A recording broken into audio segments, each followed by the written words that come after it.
कैसे हैं आप सब। स्वागत है आपका टीचिंग इंस्टीट्यूट में। बात करेंगे आज हम लोग यूपी टेट 2021 की बाल विकास की आज हम प्रैक्टिस सेट लाए हैं। आज हमारी प्रैक्टिस सेट नंबर 10 है। अगर आप फ्री पीडीएफ लेना चाहते हैं तो इस वीडियो का जो हम आपको पढ़ाते हैं या फिर सभी वीडियो का आप इस वीडियो के डिस्क्रिप्शन बॉक्स में टेलीग्राम का लिंक मिलेगा, वहाँ पर जाके आप टेलीग्राम को ज्वाइन कर लेंगे और आपको वहाँ पर मिल जाएगी, फ्री पीडीएफ डाउनलोड कर सकते हैं। तो चलिए आज का क्वेश्चन देखते हैं। आज का क्वेश्चन क्या है, पहला क्वेश्चन देखते हैं।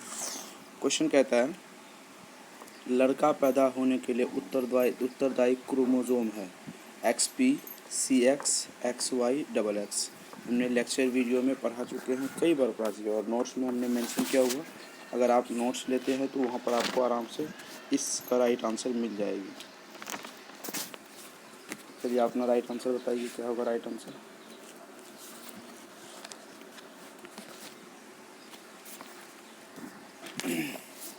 चलिए इसका राइट आंसर देखते हैं। ऑप्शन नंबर यहाँ पर सी हो जाएगा, क्योंकि लड़का पैदा होने के लिए जो उत्तरदायी क्रोमोसोम होती है तो एक्स और वाई दोनों होती हैं। अगर लड़की की बात करें, अगर पूछे लड़की पैदा होने के लिए क्रोमोसोम इम्पोर्टेंट रखता है तो एक्स और एक्स होती है। तो ये दो चीज़ें हम बात करते हैं यहाँ पर।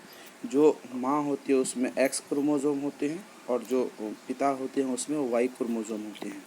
तो यहाँ पर ये इम्पोर्टेंट रखता है कि अगर पिता में एक्स और वाई दोनों क्रोमोसोम होते हैं, माँ में सिर्फ डबल एक्स होती है, एक्स और एक्स ही क्रोमोसोम होते हैं। अगर माँ के एक्स और एक्स क्रोमोसोम होते हैं तो वहाँ पर लड़की पैदा होती है, फीमेल पैदा होती है। अगर माँ से एक्स और पिता से वाई मिलती है तो यहाँ पर लड़के पैदा होते हैं। ऑप्शन नंबर यहाँ पर सी राइट आंसर हो जाएंगे। आगे क्वेश्चन देखते हैं। आनुवंशिकता को डैश सामाजिक संरचना माना जाता है, द्वितीयक, गतिक, प्राथमिक, स्थायिक। राइट आंसर बताएंगे क्या हो जाएगा। ऑप्शन नंबर यहाँ पर आपके सामने है। आनुवंशिकता को डैश सामाजिक संरचना माना जाता है, जल्दी अपना राइट आंसर बताएंगे। चलिए इसका राइट आंसर ऑप्शन नंबर यहाँ पर डी हो जाएगा, अस्थायिक मानी जाती है। चलिए आगे क्वेश्चन देखते हैं। प्राकृतिक पोषण विवाद निम्नलिखित में से किससे संबंधित है। वातावरण एवं पालन पोषण पर, व्यवहार एवं वातावरण एवं जीव विज्ञान पर, आनुवंशिकता एवं वातावरण पर। यहाँ पर क्वेश्चन कहता है प्राकृतिक पोषण विवाद निम्न में से किससे संबंधित है। ये ऑप्शंस आपको यहाँ पर बताने हैं।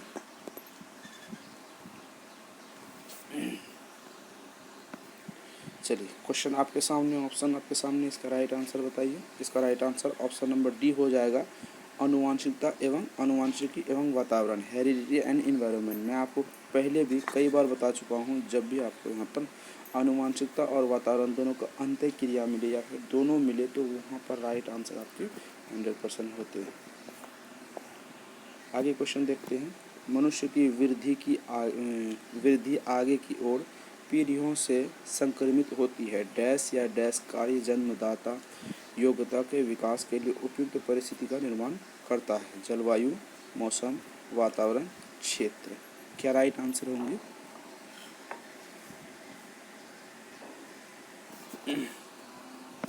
यहाँ पर जलवायु नहीं होती है। मनुष्य की जो पीढ़ी, एक पीढ़ी से दूसरी पीढ़ी से जो गुण और दोष जो आते हैं वो जलवायु नहीं होती है। मौसम भी आनुवंशिकता से कोई मतलब नहीं है, वातावरण से है। अगर एटमॉस्फेयर, इन्वायरमेंट अगर आप वहाँ पर जैसा रखेंगे उनकी बच्चों की पालन पोषण वैसी ही होगी। Option number C right answer हो जाएंगे। निम्नलिखित में से कौन सा कथन सही नहीं है। मतलब यहाँ पर 3 क्वेश्चन सही होंगे, एक क्वेश्चन गलत होंगे। गलत वाले को ढूंढना, उसे सही कर लेना, ठीक है। तो चलिए, माता पिता की शारीरिक और मानसिक विशेषता संतान में संकुचित होना वंशानुक्रम है। वंशानुक्रम माता पिता के संतान से गुणों का संरचन है। वंशानुक्रम व्यक्ति की जन्मजात विशेषताओं का शोधन है। विकास प्राणी और उसके पर्यावरण की आंतरिक प्रक्रिया, आंतरिक का परिणाम है। चलिए ऑप्शन आपके सामने है, राइट आंसर बताने आपको। चलिए देखते हैं। एक क्वेश्चन गलत होगा, उसी को ढूंढेंगे। जो 3 क्वेश्चन सही होगा उनको भी ढूंढते हैं। माता पिता की शारीरिक और मानसिक विशेषताओं का संतानों में संरचित वंशानुक्रम है। वंशानुक्रम यानी कि वातावरण सॉरी यानी कि हेरिडिटी की यहाँ पर बात हो रही है। हेरिडिटी किसे कहते हैं? जब माँ और पिता से जो गुण होते हैं अच्छे और बुरे हुए, सही शारीरिक बनावट, आँखों का रोशनी या फिर आँखों की रोशनी, आँखों का प्रकार, नाक की साइज, बालों की साइज, उसकी हाइट, उसकी मोटापा, ये सब क्या होती है? माँ पिता से उनके बच्चों में आती है, यानी कि दादा दादी या नाना नानी की एक पीढ़ी से दूसरे पीढ़ी में जाता है, वो वंशानुक्रम कहते हैं। तो ऑप्शन नंबर ए सही हो जाएंगे। वंशानुक्रम माता पिता के संतान से गुण का संरक्षण होता है 100%। जो भी गुण होते हैं अच्छे, अगर डॉक्टर माता पिता होते हैं, जो बुद्धि वाले माता पिता होते हैं, उनके बच्चों में भी वही चीज़ देखने के लिए आगे मिलती है। ठीक है, तो ऑप्शन नंबर सी बी सही हो जाएंगे वंशानुक्रम के तहत। चलिए, ऑप्शन ए ऑप्शन बी सही हो जाएंगे। ऑप्शन सी देखते हैं। वंशानुक्रम व्यक्ति की जन्मजात विशेषताओं का शोधन है, बिल्कुल नहीं, संरचन है। ठीक है, संचरण है, शोधन बिल्कुल भी नहीं होगा। ऑप्शन नंबर सी गलत हो जाएंगे, हम गलत को टिक मार के सही कर लेंगे। चलिए, एक ऑप्शन है उसको भी देख लेते हैं। विकास प्राणी और उनके पर्यावरण की अंतःक्रिया, यहाँ पर इम्पोर्टेंट बात है, ये ऑप्शन सही होंगे। जो विकास होती है, हमारी जो डेवलपमेंट होती है, उनके पर्यावरण की अंतःक्रिया, जैसे कि अगर हम गंदे माहौल में पलेंगे तो हमारे बच्चों की जो विकास होगी वो बेहतर नहीं होगी। हम अगर बच्चे को स्वच्छ और बेहतर पर्यावरण देंगे तो वहाँ पर आपके राइट आन वहाँ पर बच्चों की विकास बहुत अच्छी तरीके से होगी। जैसा पर्यावरण होगा, जैसा माहौल होगा, जैसे आपके एटमॉस्फेयर होंगी, वैसे बच्चों की विकास होगी। पर्यावरण का ही परिणाम विकास होता है। ठीक है, ऑप्शन ए बी डी तीनों सही है। तो ऑप्शन नंबर यहाँ पर डी गलत है, सी गलत है, तो सी को राइट आंसर कर देंगे हम। कॉन्सेप्ट क्लियर है, आगे बात करते हैं। बच्चों के व्यवहार को समझने के लिए विद्यार्थियों के घर के वातावरण महत्वपूर्ण स्थान है। ये बात सही है। बच्चों को जब भी व्यवहार समझते हैं तो उनके विद्यार्थी के वातावरण, जो घर के वातावरण, उसको समझना ज़रूरी है। इससे इसके प्राप्त सूचना को प्रभावशाली शिक्षा शास्त्र के निर्माण को जोड़ा जा सकता है। यह तत्व अधिगम के किस सिद्धांत से संबंधित है? व्यवहारवादी सिद्धांत, रचनावादी सिद्धांत, सामाजिक रचनावादी सिद्धांत, परिस्थितिक सिद्धांत, किससे संबंधित यहाँ पर है? चलिए, ऑप्शन आपके सामने है, राइट आंसर आपको बताना है। जल्दी राइट आंसर बताइए। यहाँ पर आपके राइट आंसर हो जाएंगे ऑप्शन नंबर डी, परिस्थितिक सिद्धांत हो जाएंगे। बात करेंगे वंशानुक्रम के संदर्भ में गलत कथन निम्नलिखित में से कौन सा है? मतलब यहाँ पे नेगेटिव क्वेश्चन है। नेगेटिव क्वेश्चन 3 सही होंगे, 1 गलत होंगे। गलत वाले को ढूंढ के उसे सही टिक मार देना है। चलिए, ऑप्शन ए देखते हैं। यह शारीरिक संगठन में महत्वपूर्ण योगदान देता है। वंशानुक्रम बालक का लिंग निर्धारण करता है। यह जुड़वां बालकों को जन्म में योगदान देता है। ऑप्शन डी है, इसमें रुचि, अभिवृत्ति, पसंद, नापसंद, मस्तिष्क की संवेदनात्मक भावनाओं समावित होती है। ऑप्शन आपके सामने बहुत अच्छा क्वेश्चन पूछा। क्वेश्चन को थोड़ा घुमाने की यहाँ पर कोशिश की गई है। यहाँ पर एक क्वेश्चन गलत होंगे, ऑप्शन गलत होंगे, बाकी 3 ऑप्शन सही होंगे। गलत वाले को ढूंढिए। वंशानुक्रम किस पर डिपेंडेंट है, क्या है इसमें? चलिए, एक एक करके चेक करते हैं। यह शारीरिक संगठन और महत्वपूर्ण योगदान देता है। हाँ, ये सही होगा, क्योंकि वंशानुक्रम यानी कि माता पिता के शारीरिक बनावट बच्चों में वैसी होती है। ऑप्शन सही हो जाएगा। ऑप्शन बी देखते हैं। वंशानुक्रम बालक का लिंग निर्धारण करता है, यानी कि जो होती है बच्चों की मेल या फीमेल, लड़का या लड़की होती है, वो माता पिता से आती है। ऐसा समाज में देखा गया है कि जिनके पिता को बहुत सारी बेटियां होती है तो उनके बच्चे को भी बेटियां होने की संभावना रहती है। जिनके पिता को बेटे होते हैं तो उनको आने वाली पीढ़ी में भी बेटों की संभावना अत्यधिक रहती है। ये वंशानुक्रम का लिंग निर्धारण संबंधित है। ऑप्शन सी देते हैं। यह जुड़वा बालकों को जन्म देने का योगदान देता है। जुड़वा बालक, ये भी ऑप्शन सही है। तो यहाँ पर ऑप्शन ए बी सी 3 सही होंगे, तो चौथा गलत होगा। चौथा की बात करते हैं, गलत क्यों होगा? इसमें रुचि का मतलब होता है आप क्या सोचते हैं, आपको क्या पसंद है, क्या किस चीज़ में आपको इच्छा है, ये इसको रुचि करते हैं। अभिव्यक्ति, पसंद, नापसंद, मस्तिष्क की संवेदना, भावनात्मक समावेशित है, बिल्कुल भी नहीं होगा। क्यों? क्या होता है यहाँ? वंशानुक्रम की बात है। वंशानुक्रम बच्चों में सिर्फ माता पिता से वही गुण आते हैं, जैसे शारीरिक गुण आते हैं, उसकी मानसिक गुण नहीं के बराबर आते हैं। पसंद नापसंद बिल्कुल भी नहीं आते। भावनात्मक जो होती है फीलिंग वाली, वो बच्चों में वंशानुक्रम के आधार पे बिल्कुल भी नहीं होती है। पापा क्या सोचते हैं उनके बच्चे भी वही सोचे, ये बिल्कुल भी नहीं होगा। लेकिन पापा की हाइट और बच्चे की हाइट में समांतर देखने को मिलती है, वो 100% सही हो सकते हैं, पर सोचने मानसिक स्तर बेहतर नहीं हो सकते हैं, दिमाग अलग अलग हो सकते हैं। ठीक है, चलो आगे बात करते हैं हम लोग। बच्चों के विकास में वंशानुक्रम और वातावरण की भूमिका में निम्नलिखित में से कौन सा कथन सत्य है। मतलब एक क्वेश्चन सही होंगे और 3 क्वेश्चन यहाँ पर गलत होंगे। ठीक है, सहम रुझान वातावरण से संबंधित है, जबकि वास्तविक विकास में वंशानुक्रम जरूरी है। समवयस्क और पितृ का सापेक्ष योगदान योगात्मक नहीं होता है। वंशानुक्रम और वातावरण एक साथ परिचालित नहीं होता है। बात करेंगे आगे। वंशानुक्रम और वातावरण दोनों एक बच्चे के विकास में 50% योगदान देते हैं। आपके सामने ऑप्शंस हैं, आप इसका राइट आंसर जल्दी बताइए।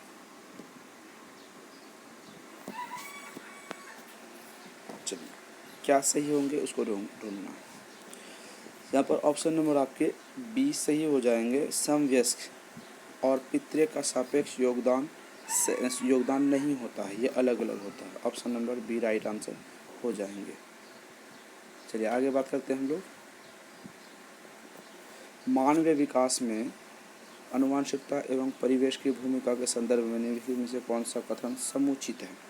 यहाँ पर क्वेश्चन समझेंगे। मानव के जो विकास होती है, उनकी शारीरिक मानसिक डेवलपमेंट जो होती है आनुवंशिकता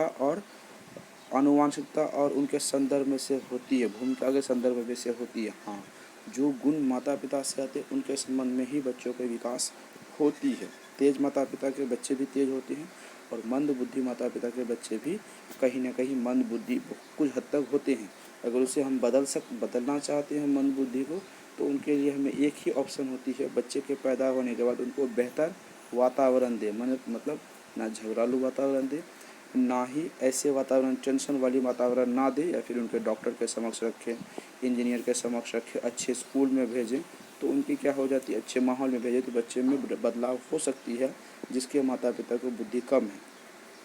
यहाँ पर भी देखा जा सकता है जिनके माता पिता को बुद्धि बहुत अत्यधिक होती है, तो उनके माता पिता अगर हम गंदे माहौल में रखें उनके बच्चे को, तो उनके बच्चों की बुद्धि बदल सकती है, घटिया मतलब गलत हो सकती है, घटिया नहीं बोलना चाहिए, गलत हो सकते हैं। तो तेज माता पिता के बच्चे अच्छे माहौल नहीं मिलने पर वो खराब हो सकते हैं, और मंद बुद्धि माता पिता के बच्चे अच्छे माहौल में होने से बच्चों की बुद्धि बदल सकती है। तो आपके सामने ऑप्शन हैं। विकास के विभिन्न क्षेत्रों में आनुवंशिकता एवं परिवेश का सापेक्ष प्रभाव परिवर्तनशील है। बी देखते, भारत सरकार की विवेकात्मक क्षतिपूर्तता संबंधी नीति मानव विकास में प्रकृति की भूमिका पर आधार रखती है। परिवेश की भूमिका लगभग स्थिर सी रहती है, जबकि आनुवंशिकता का प्रभाव परिवर्तन होता रहता है। व्यवहारवादी सिद्धांत प्रायः मानव विकास में परिवर्तन की भूमिका आधार है। ऑप्शंस आपके सामने, क्वेश्चन आपके सामने है, राइट आंसर आपको बताने हैं। चलिए, इसका राइट आंसर ऑप्शन नंबर यहाँ पर ए हो जाएगा। विकास के विभिन्न क्षेत्रों में आनुवंशिकता एवं परिवेश का सापेक्ष प्रभाव परिवर्तनशील है। आगे बात करेंगे प्राकृतिक पोषण विवाद में प्राकृतिक से अभिप्राय क्या है। मतलब प्राकृतिक से, नेचर से आप क्या समझते हैं जो आपके सामने गॉड गिफ्टेड मिली है। जैविक विशेषता या वंशानुक्रम सूचना है। एक व्यक्ति की मूल प्रवृत्ति, भौतिक और सामाजिक संसार की जटिल शक्तियाँ, हमारे आसपास का वातावरण। तो आपके सामने ऑप्शंस हैं, आपको राइट आंसर लगाने हैं। जल्दी अपना राइट आंसर बताइए।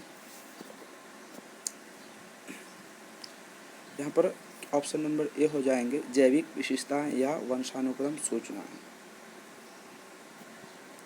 आगे बात करते हैं प्राकृतिक पालन पोषण वाद विवाद के संबंध में निम्नलिखित में से कौन सा आपको उपयुक्त प्रतीत होता है। एक बच्चा एक खाली स्लेट के समान होता है, जिसका चरित्र परिवेश के द्वारा किसी भी आकार में ढाला जा सकता है। सबसे बेस्ट आंसर मेरे ख्याल से ये हो जाएंगे। चलिए बाद में समझाता हूँ। बच्चे आनुवंशिकता के रूप में तरफ प्रवृत्ति होते हैं, जिस तरफ होना चाहिए इसकी कोई फर्क नहीं पड़ता कि वे किस प्रकार के परिवेश में ढल पड़ रहे हैं। ऑप्शन सी देखते हैं। एक बच्चे के व्यवहार का निर्धारण करने से परिवेश प्रभावों का बहुत कम महत्व होता है, वह प्राथमिक रूपों में आनुवंशिकता को निर्धारित करती है। बात करेंगे ऑप्शन नंबर डी की। वंशानुक्रम तथा परिवेश अभिन्न रूप से एक दूसरे के गुथे हुए और दोनों विकास को प्रभावित करते हैं। आपके सामने ऑप्शंस हैं, राइट आंसर आपको यहाँ पर बताना है। चलिए ऑप्शन ए देखते हैं हम। एक क्यों हम सही बोल लेते। एक बच्चा खाली स्लेट है, मतलब एक खाली स्लेट की तरह है, खाली कोरा कागज है एक बच्चा, ठीक है। समान होता है, ये सही है। जब बच्चा पैदा होता है उनके ना गुण होते हैं, ना दोष होते हैं, ना अच्छाई ना बुराई, ना उसके सोच, ना तर्क, ना समझ, कुछ नहीं उसके पास होती है। लेकिन चरित्र का जो निर्माण होती है उसके द्वारा किसी आकार से ढाला जा सकता है। सॉरी, यहाँ पर मिसिंग है, चरित्र का निर्माण नहीं, पर्यावरण के आधार पर उसे हम ढाला जा सकता है। ऑप्शन नंबर ए गलत हो जाएंगे। तो ऑप्शन नंबर क्या राइट आंसर होंगे? ऑप्शन नंबर यहाँ पर डी राइट आंसर हो जाएंगे। वंशानुगम तथा परिवेश अभिन्न रूप से एक दूसरे के गुथे हुए हैं और दोनों को विकास को प्रभावित करते हैं। दोनों के विकास को प्रभावित कौन करता है? वंशानुक्रम तथा परिवेश। परिवेश का मतलब वातावरण जहाँ आप रहते हैं। अगर एक दूसरे में गुथे बेहतर नहीं हुए, वंशानुक्रम या परिवर्तन बेहतर नहीं है, तो बच्चों के विकास को प्रभावित होती है। आगे बात करेंगे। आवर्ज तर्क देता है कि भाषा विकास में व्यक्ति नैसर्गिक प्रकृति से प्रभावित होता है, जबकि सोनाली महसूस करती है कि परिवेश से प्रभावित होता है। आवर्ज और सोनाली के बीच कैसे चर्चा करें। आवर्ज नाम का एक लड़का है जो भाषा से प्रभावित होती है, और सोनाली नाम की एक लड़की है जो पर्यावरण जहाँ आप रहते हो उससे प्रभावित होती है। क्वेश्चन कहता है दोनों के बीच क्या संबंध है।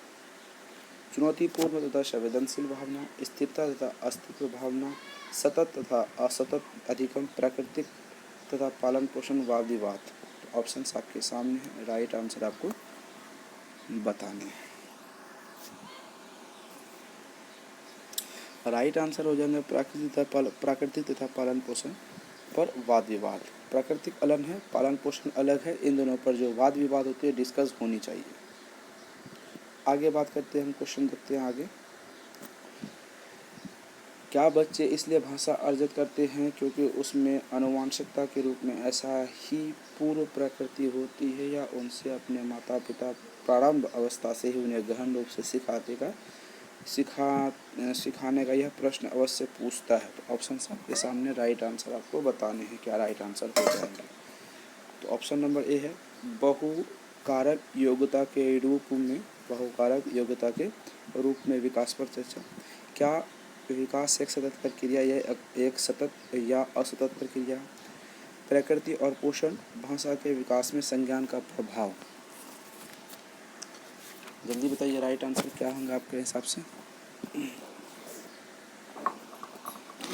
यहाँ पर right answer option number C हो जाएंगे, प्राकृतिक और पोषण की बहस।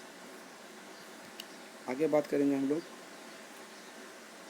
इस पर अत्यधिक वाद विवाद होता है क्योंकि यह लड़का एवं लड़कियों में योग्यता का विशिष्ट समूह उनके आनुवंशिक घटकों के कारण है, और इस संदर्भ में निम्नलिखित में से आप किससे सहमत हैं। ऑप्शन आपके सामने है। लड़के सेवा भाव वाले नहीं होते हैं क्योंकि वे जन्म से इस प्रकार होते हैं। ऑप्शन बी देखते हैं। लड़कियों को भेदभाव के लिए सामाजिक रूप में किया जाता है, जबकि लड़कों को रोने जैसा संवेग प्रदर्शित होने के लिए हतोत्साहित। आप हतोत्साहित को जस्ट विपरीत मानिए, प्रोत्साहित अलग होती है, हतोत्साहित अलग होती है। सी देखेंगे। सभी लड़कियों में कला विषयों के लिए अंतर्निहित प्रतिभा होती है, जबकि लड़कों में आक्रामक खेलों में प्रदर्शन होने के लिए आनुवंशिकता के रूप में तैयार होते हैं। डी देखेंगे। यौवन भार के बाद लड़के और लड़कियां एक साथ नहीं खेल सकते क्योंकि इसकी अभिरुचि पूर्णतः विपरीत होती है। ऑप्शंस बहुत बेस्ट ऑप्शंस हैं, आपको राइट आंसर बताना है। यहाँ पे right answer option number C हो जाएंगे। सभी लड़कियों में कला विशिष्ट की अंतर्निहित होती हैं। लड़कियों में जैसे कि घर के कामकाज या फिर उनके कोई चित्रकला, पेंटिंग या फिर बहुत ऐसी चीज़ें होती हैं जो कला के क्षेत्र में लड़कियों को बेहतर तरीके से अंतर्निहित होता है। जबकि लड़कों की बात करें तो आक्रामकता होती है, गुस्सैल होते हैं और वो खेल के प्रदर्शन होते हैं, वो आक्रामक खेलते हैं, जैसे कबड्डी, फुटबॉल वगैरह सब, जो जिस खेल में आक्रामकता होती है, गुस्से होती है, जिसमें भाव कम होते हैं। लड़कियों में फीलिंग वाली भाव होती हैं, लड़कों में फीलिंग वाली भाव कम देखने के मिलते हैं। ये आनुवंशिकता का प्रदर्शन करता है। लास्ट क्वेश्चन देखेंगे। क्वेश्चन कहता है डैश जन्मदाता के व्यक्तित्व गुणों का योगफल है। निरंतरता, समानता, वंशानुक्रम, उत्सुकता।